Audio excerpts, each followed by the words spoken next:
What's going on, guys? Tower number 9 here, and I am excited to say that I have two new preview cards for Star Wars Unlimited to show here on this channel for the first time.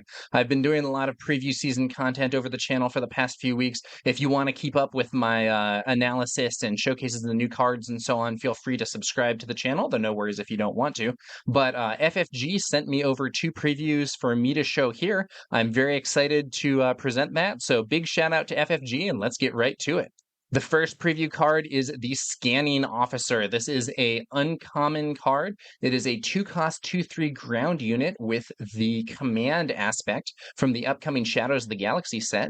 It has the Imperial and Official traits. When played, reveal 3 enemy resources. Defeat each resource with the Smuggle keyword revealed this way. For each resource defeated this way, its controller puts the top card of their deck into play as a resource. So 2 for a 2/3 is overall on curve, but it has a kind of inefficient stat distribution. Overall, the 2-cost 2/3 stat line is less popular than the 2-cost 3/2 stat line right now, I think, at least with some players, because the 2-cost 3/2 can trade with early aggro units like Sabine Wren Explosives Artist or Battlefield Marine, where the 2-cost 2/3 cannot do that. But 2-cost 2/3 isn't necessarily bad. It's just not the preferred stat distribution, at least in the current meta, and that could change. This is a command unit with no villainy, and that does mean that it can be imported into heroism decks. I think the main reason that people are likely to play this, though, is that when played ability, which not only gets information, it can also act as a counter to smuggle. It does not deramp your opponent. It does not remove resources and slow down their progression, but it does remove options that they could be using in future turns. So if the opponent has some of those smuggle cards that can be played from the resource zone, the Scanning Officer can remove those cards and replace them with top decks that may or may not have smuggle, meaning that if your opponent resourced some smuggle cards early on with the thought that they could then play them later on in the game when the time is right, the Scanning Officer is going to counter that play. Additionally, just seeing their resources, even if the resources don't have smuggle, can help you plan for the future. So for instance, if you use Scanning Officer and you see that your opponent resourced a powerful endgame unit, like let's say you see that they resourced a copy of Luke Skywalker Jedi Knight, you know, okay, if this game goes to an endgame, I don't have to worry about my opponent potentially having 3 copies of Luke. They only have 2 copies available because one is in the resource zone, unless, of course, they play something that can retrieve it from the resource zone, but those cards are not that commonly used. And therefore, even if you don't hit smuggle stuff, you can get information that helps you plan for the future. But I do think the way that this card will most likely see play is as a soft counter to smuggle decks, at least in constructed. And I'm going to be looking at two leaders that we've seen thus far that really synergize with smuggle. But if those sorts of builds become prevalent, or if smuggle is just very commonly included even in leaders that don't have direct synergy, I think the Scanning Officer might be a good way to counter some of those plays. I do think the Scanning Officer will probably work best with decks that can take advantage of the Imperial and Official traits there. So as an example, if you play the Scanning Officer in a Tarkin deck, you can use Tarkin to give an experience after playing it. You could play Emperor's Royal Guard, which is a command villainy card that gains Sentinel when there is a friendly official on the board. So the Scanning Officer can then set up that Sentinel interaction. And those sorts of plays, I think, are where you can get the absolute most value. But I think the direct purpose of the Scanning Officer is likely going to be as a counter to smuggle. So speaking of smuggle, let's take a look at these leaders. So first up, we have Hondo Onaka. That's good business. So Hondo was actually just previewed today by FFG. Some of you may not have seen this card yet. He has an ability where he can exhaust to give an experience token to a unit when you play a card using smuggle. And when he is deployed as a leader unit, he deploys at 6 resources as a 3/7 with raid 1. And when he is deployed as a leader unit, he has a similar ability. When you play a card using smuggle, you may give an experience token to a unit, but that one is better because he doesn't have to exhaust. It's not once per round, it's just a passive, kind of similar to how Aiden can exhaust to heal 1 when she is in leader mode, but when she is deployed as a leader unit, she has that healing as a passive when an enemy unit is defeated. So Hondo's Hondo's smuggle synergy here is actually pretty significant, I think. So one thing that's notable is that it does not say another unit on his leader unit side, which means that you can potentially deploy Hondo, then play a smuggle card or two, put those experience tokens on Hondo himself, and all of a sudden he's actually pretty powerful. So his basic stats are a little worse than normal. There are a fair few 6 resource 4/7 leaders, whereas he's a 6 resource 3/7. He does have raid 1, so he's 4/7 on offense, but he's a little weaker on the defense. But if you give him an experience or two, all of a sudden he is punching above his weight and could be very scary. So Hondo is also a common leader, and I think is going to be fairly well suited for limited play, where you don't need to have necessarily all that many smuggle cards for him to do his thing, and his stats are overall like at least close to efficient. And if you can get some good buffs with smuggle, he could be in a good spot. So for the scanning officer, if we see Hondo decks really prevalent in the meta, having a counter to smuggle that can knock those cards out of the resource zone and potentially prevent Hondo from giving out that free experience could be very handy. Similarly, we'll look at Lando Calrissian with impeccable taste. Lando is a leader that can exhaust to play a card using smuggle, and it costs 2 less, but at the penalty of then defeating a resource that you own and control. So Lando does deramp you and slows down your progression or whatever in exchange for bringing out a unit at a substantial discount. So it's kind of a classic cunning aspect theme of getting big value in the moment, kind of at the expense of value later on in the game.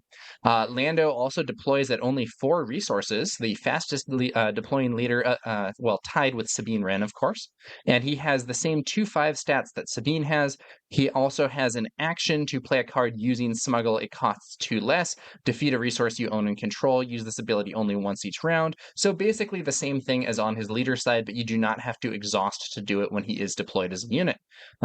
So if we see Lando decks that are setting up these smuggle plays and then playing them early or playing them with this discount in order to do something powerful, having that scanning officer to remove those smuggle cards that Lando is trying to set up to make his big plays seems like it could be very helpful. So ultimately, I think the story of the scanning officer is in limited. I think this is a fairly reasonable card. It'll give you some information about what your opponent has resourced. This is especially useful in best of 3, and it will also potentially remove some units or some, not necessarily units, that could be events or upgrades that have smuggle and get them out of there. One other note is that in the limited format, because games are more likely to have players run out of cards in deck, having this sort of effect where it would potentially defeat resources and have the opponent replace them with top cards from the top of the deck actually does get them closer to decking out. So there's some added utility there, even though I don't think that's likely to be as relevant in constructed play, but at least in limited that is potentially scary. Ultimately, I think whether the scanning officer sees widespread constructed play is going to depend on how strong other smuggle cards are in the meta. Okay, so that's the scanning officer. And now we are going to take a look at the Reckless Gunslinger. So this is a common card, a 1-cost 2/1 aggression ground unit with the Underworld trait. When played, deal 1 damage to each base. And the Reckless Gunslinger also has Smuggle for 3. So if this card is a resource, you may play it for its Smuggle cost, replace it with the top card of your deck. So essentially, this is a card that you can play either as a 1-cost ground unit from the hand, or you can resource it and play it from the resource zone for 3. And if you do play the Reckless Gunslinger from the resource zone, it does replace itself with a card from the top of the deck, which means that you essentially didn't use a card to pay for it. So when played, deal 1 damage to each base is a really exciting ability. So I know it doesn't sound that exciting necessarily, but as someone who's played a lot of aggro in this game, I am hyped for this card. So aggro decks are often fond of these sorts of mutual damage type effects, because the way that the game dynamic usually works is that the aggro player is trying to attack and defeat the opponent's base, and the opponent is trying to attack and defeat the aggro player's units. The opponent is usually not focused on the aggro player's base. They're focused on trying to stabilize the board and create a situation where the aggro player can no longer do major damage. So as a result of that, effects that damage both bases the same are actually usually beneficial for the aggro player more than the other player, because the life total of the aggro player's base is less important, since the opponent is not as likely to be focused on the aggro player's base but rather on the board, and even if the opponent does try to race, the aggro deck can likely go faster. Now, it does become a liability late in the game if you're really low on life, but if you're really low on life late in the game as aggro, there's a good chance you've already lost, unless your opponent is also really low on life, in which case things like this are threatening them as well. So these sorts of one damage to each base mutual damage type effects can be quite strong for aggro, and this card has great flexibility with Smuggle, because often the time when you most want some of these reach type effects is late in the game once your opponent has stabilized. So let's say, let's say you did like 20 damage early on, and but the opponent on a 25 HP base still has 5 HP on that base, and they've now gained control of the board, and you think it's unlikely you're going to be able to play units that are going to successfully get in and hit the enemy base more. Well, that's when you can bring in the Reckless Gunslinger and do guaranteed damage to each base. So right now, we often see a dynamic where once the opponent stabilizes, aggro tries to close the game, not with units necessarily, but with cards like For a Cause I Believe In that do direct damage to the base. And the Reckless Gunslinger is an extra tool for that. And I think it's an especially cool one because Smuggle means that you can resource the Reckless Gunslinger early and then bring it out late if you need that reach. And the really cool thing about this is that right now in aggro, if you draw some of your strong reach cards, like For a Cause I Believe In, you often basically have to keep that in hand no matter what. It's dangerous to resource it, because if you resource it, you lose access to that card for later, and sometimes this can create a clunky hand. Like I've had, let's say you draw your 6-card opening hand, and you have 2 copies of For a Cause I Believe In. Well, you really want to keep both of those in hand in a matchup where you think that reach is going to be important, and that constrains what else you can have in hand and what else you can resource. With the Reckless Gunslinger, you don't have that issue. You can, if you draw the Reckless Gunslinger early, you can just go ahead and resource that card, and you'll have it available for the Smuggle cost later on in the game if you really need that extra reach. Also, you could play it for 1 cost. Let's say the Reckless Gunslinger is your only opening play. Yeah, you'd probably rather play Sabine Wren Explosives Artist on the first turn, but playing the Reckless Gunslinger on the first turn is a lot better than nothing. So you don't always have to resource it. Additionally, let's say that you're playing Sabine, and on that 4 resource turn where Sabine deploys, you often run into a situation where, like, let's say you want to play a Wing Leader. Well, that's 3 resources. What are you going to do with your remaining resource? Well, you might throw in R2-D2 or Spec Force Soldier, even without a target to remove Sentinel from, and Reckless Gunslinger is another card that you can throw in that situation, and probably a bit better, because not only does it threaten damage to the opponent's base if they don't clear it, it does guaranteed damage to the opponent's base with that when played effect.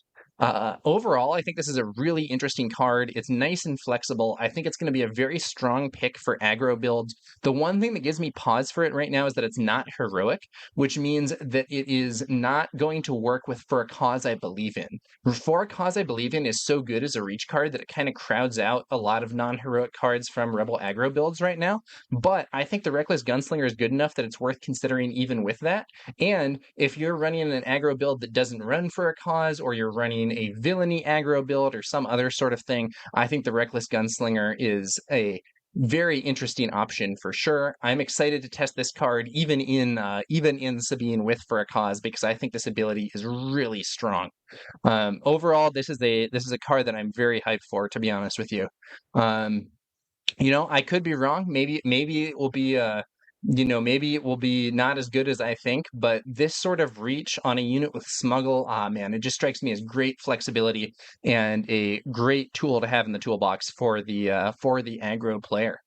All right. So that's gonna about do it. That's gonna about do it for this one. Just to highlight Lando here, you could use Lando. You could play you could play our Reckless Gunslinger here using Lando's ability to play it from